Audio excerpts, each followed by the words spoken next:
Okay, guys, before we wrap it up, you've been called up on something. Someone's pulling you up on Twitter.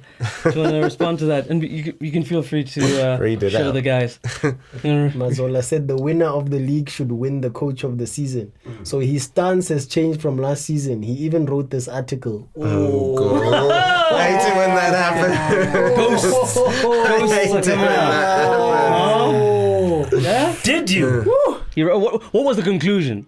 What did you say? I remember that column. I think I was just starting up the debate again to say, should we re-look at it? Because I was talking about the model of it's an ABSA Premiership trophy. Right. Should we look overall? A more holistic if approach. We look at because I think when I wrote the article, Free State Stars and Maritzburg United were headed to the Nedbank Cup final. Right. It hadn't been decided yet who would have won the competition. And my point was they were already going to finish in the top 8. And my argument was that they are under-resourced, if I can call it that. And what they've done, especially from a Free State Stars point of view, where they had spent 5 seasons prior to that battling relegation, it was a remarkable achievement. Sure. And even which then spoke to your point about most improved coach or those kind of criteria. Anything this man says that's got Free State Stars is because it's coming from Bethlehem. Don't listen to that.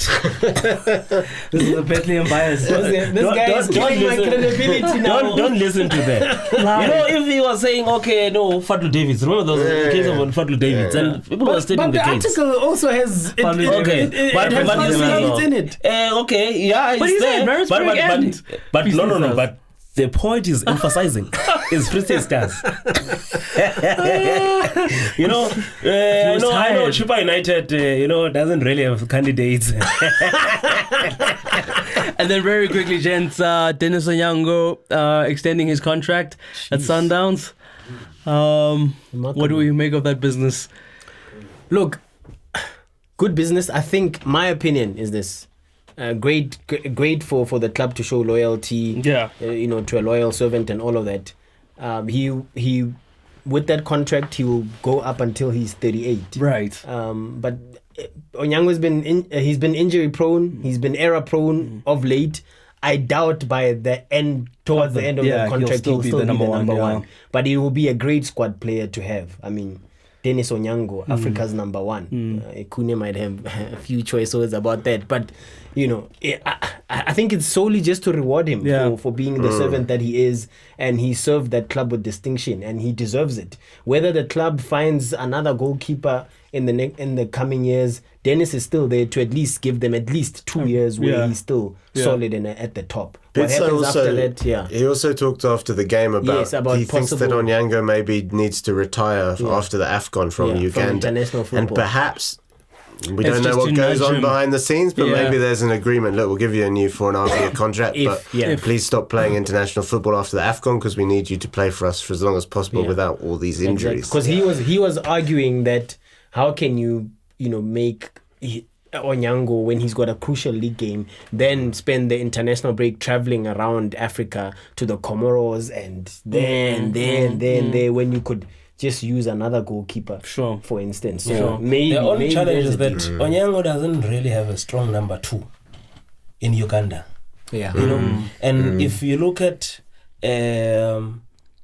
Uganda and their history, I mean, it took them almost 40 years to play in their next AFCON. Sure. And Onyango was one of the players who led them to this. And, when he assumed that number 1 jersey in Uganda, he was sitting on the stands here in South Africa. He was not even playing. And Mitchell took this opportunity and this gamble with him to say, you know what, I know what you can do.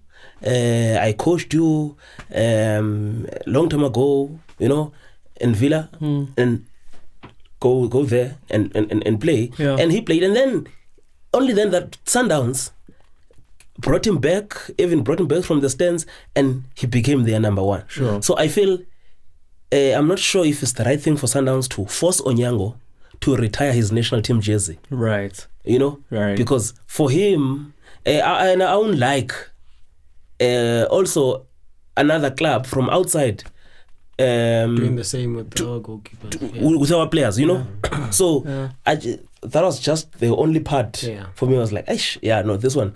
And Pitso worded it in his usual way. He was like, it's not for me to tell the Ugandan coach what to do, but. Right, yes. Yeah. You know, Pitso went as far as saying, I think he's going to retire after the AFCON, which then, I mean. It could be part of the agreement. Yeah, and then 2 days later, they announced a 4.5-year deal. I mean, coincidence? I don't think so. I think not. But also, I think, I'm not surprised because Sundowns, even if you go there today, the Chlorocopiat is full of ex-players.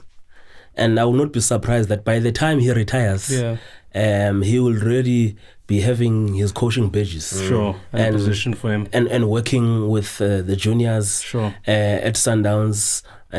Because even now, when you look at the former captain, Azram Nyandoro, is turning out to be one of their key scouts there at Sundowns currently. Okay. So I think with Onyango, there's a long-term plan. Sure. Because I also don't think, because he turns 34 when in May.